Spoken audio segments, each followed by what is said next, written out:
Hi guys, welcome back to ClickPlate, the show where we decode some of the internet's most famous recipes. And today we are talking about the mighty smash burger. A famous burger specifically because you get to smash it in the pan. It results in crispy edges, gorgeously tender pieces of meat, and all slapped on top with that good old American cheese, some gherkins, a little bit of iceberg lettuce, and a secret hamburger sauce.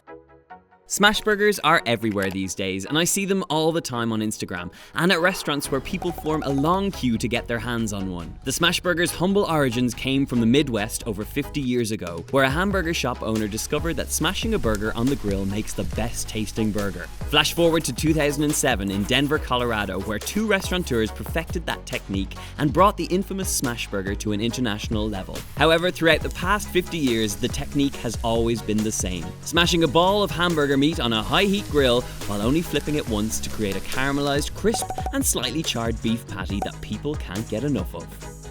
So I've got a minced meat here that has a good fat content, and it is important that your meat has a good fat content, otherwise it won't cook it out, because we're going to heat up a pan and we're not adding any oil to it, so it actually cooks out in its own fat.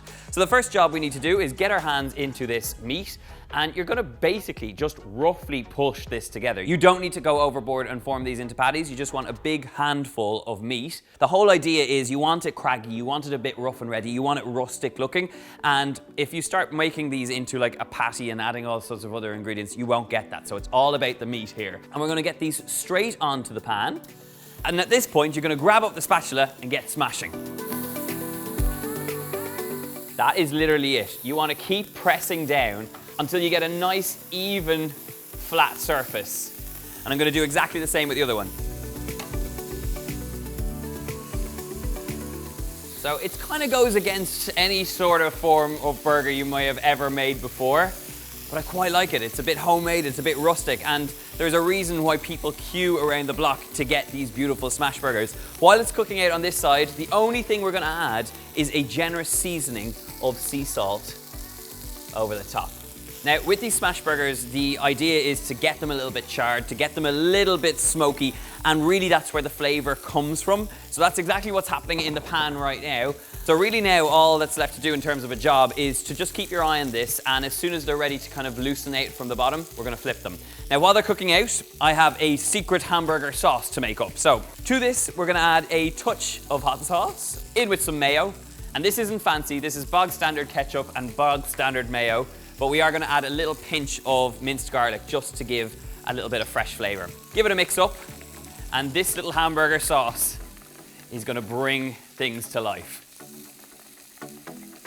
Now, don't be thrown by any sort of charring here. This is where the flavor is, and remember, you're going to get really gorgeous tender meat on the inside. Flip that over, and now that we've turned it over and we've salted this side as well, I'm just going to add in our good old American style cheese. This is not fancy stuff, this is hardcore smash burgers, old school style. So we're going in with a little cheese over the top.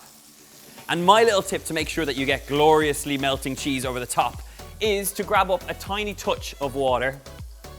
We're going to add that straight to the pan, and we are lid ready. So pop that right in, and all the steam that's in there is going to cook our burger out. It's going to make it nice and tender, and best of all, that cheese is going to go gooey and melting. So give it a minute or two, and that's pretty much good to go.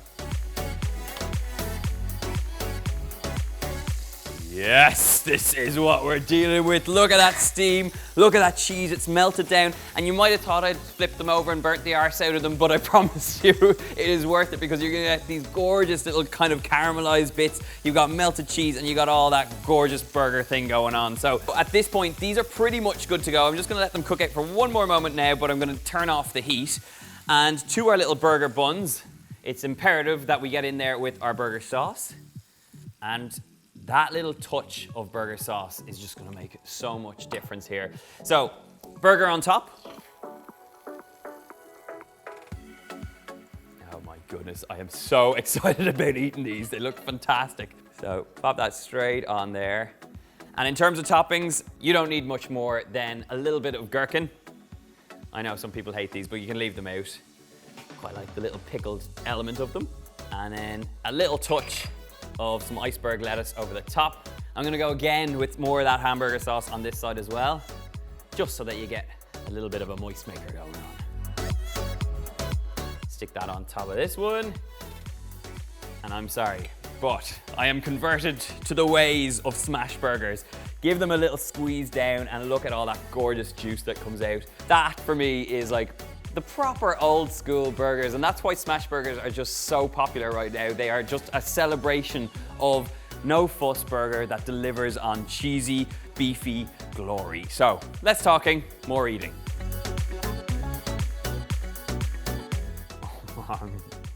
Oh man. I mean, I've made burgers with 15 ingredients in them. I've made burgers with only 3 ingredients in them, but this is the way forward.